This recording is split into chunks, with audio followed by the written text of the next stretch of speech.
सजावल जे घर मां तूं छोकिरीअ खे आणण में नाकाम वहीं, मूं सां गॾु हिन महिल ताईं गिरफ़्तार कोन कयो आहे, त पोइ ही नओं कमु कीअं कंदे? ॿुधाए खान साहब, ॿुधाए मूंखे।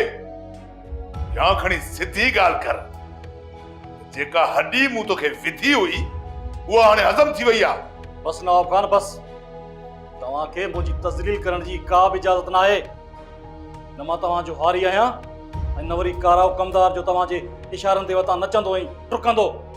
मां सम्झां थो त तुंहिंजो हाणे पेट भरिजी वियो आहे, तुंहिंजो मिलो करणो पवंदो। छा कंदे तूं मूंखे? छा कंदे? बदली कराईंदे न, कराचे बदली।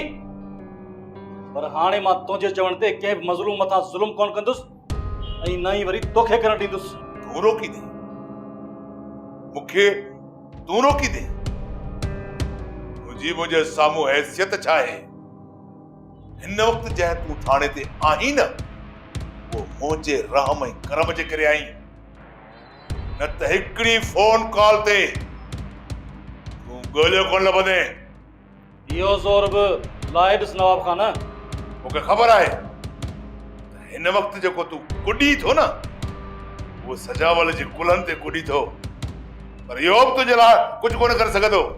पर अॼु शाम ताईं बहावल ऐं हुनजो छोरो शमीर जेकॾहिं थाणे में मां उब ते टंगियल न ॾिठा न, त पोइ तूं बि रही न सघंदे।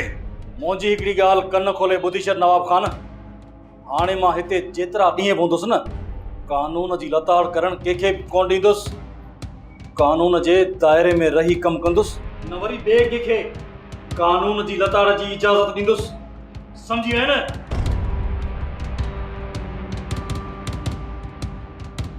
मां बि ॾिसां हिन थाणे ते तूं केतिरा ॾींहं थो रही सघे। इहो पीउ तुंहिंजो सजावल खान बि तुंहिंजी मदद न करे सघंदो।